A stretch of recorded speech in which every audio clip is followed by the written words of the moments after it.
What's up everyone, it's Matthew here at Midland Pictures. We've got this new video here to show you. So check it out, hit that like button, ask any questions in the comments, make fun of me, tell me how I did something wrong, tell me what I should have done, tell me how I could do something better. Love to hear your feedback, and thanks again for watching.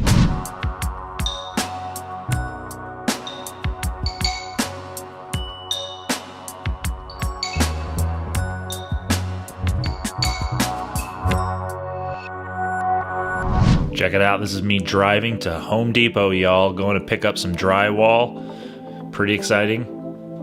Nice little graphic there, shopping cart. Yeah, I made that. All right, this is me wandering the aisles of Home Depot looking for all the stuff that I needed to pick up. We're talking drywall, hardware. I got an air hammer. I got a, here I am, I'm looking for it. It's a cordless nail gun. So this one I'm looking at actually was a return. They had packed it back up. It had tape on it. I had to actually go back and return it for a brand new one. This thing was used. It was covered in dust, and it didn't work. Here's me picking up some drywall. This is not easy to do by yourself. 2 sheets together of 1/2-inch drywall is kind of heavy. I had to, kind of work it out. It doesn't really seem like it was that tough when it's all sped up like this, but it took some finessing.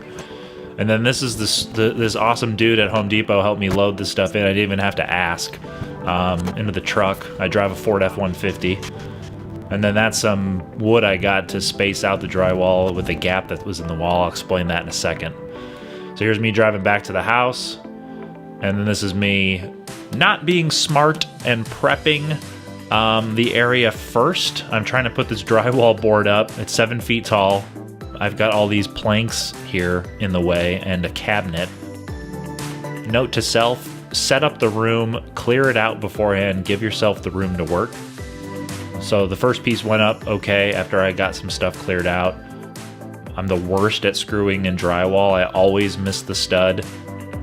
Can't really tell in this, but I probably missed the stud 5 or 6 times and have holes all over the place. I had to get this shelf out of the way because it's in front of the wall that I'm drywalling, but why would you do that before you actually start? So this is my crazy weird backyard patio that the guy who lived here built. It's got a pergola and all these pavers. It's kind of a pain, but it looks pretty cool when it's all lit up. Second piece of drywall went in fairly easy. At the bottom, I was rubbing against the concrete floor, so I had to like cut out and razor blade the bottom just to get it in, and then go ahead and just screw it all in. This one was the last of the easy ones to do because this next spot is tricky because the wall isn't plumb. I think it's called plumb when it isn't perfectly level up and down, forward and back. So I had to put in these studs because the bottom part didn't have any, and you have to have a place to put in the drywall, so I just continued the line of the studs that were already there. And of course used drywall screws to put them in because I didn't have any other screws and I don't have a framing nail gun. So I'm using these 1-inch pieces, strips of pine to kind of level the wall out. This is probably not the best way to do it if I was using this space as like a finished basement. All right, y'all, so we're on to the last big piece of drywall. This one has a tricky little custom cutout for an outlet. And we're rocking and rolling. Should be getting this one up here in the next 15 minutes or so. Oh yeah, I forgot that I kind of did some direct address stuff to the camera.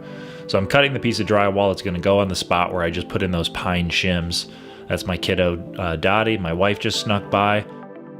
And I'm using that awesome multi-tool, we call it a zipper, to cut out the holes. It cuts perfectly. You're not using that like saw thing. The outlet hole I cut matched up perfectly with the outlet, and the shims that I put in behind the drywall, which again wasn't like the perfect way to do it, ended up working out well enough to make this studio drywall go in nice and easy.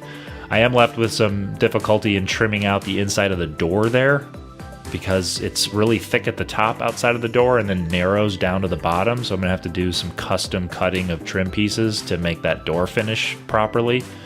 But this is a great first start. I lost the screw to the plate that covers the outlet. I need to replace that anyway.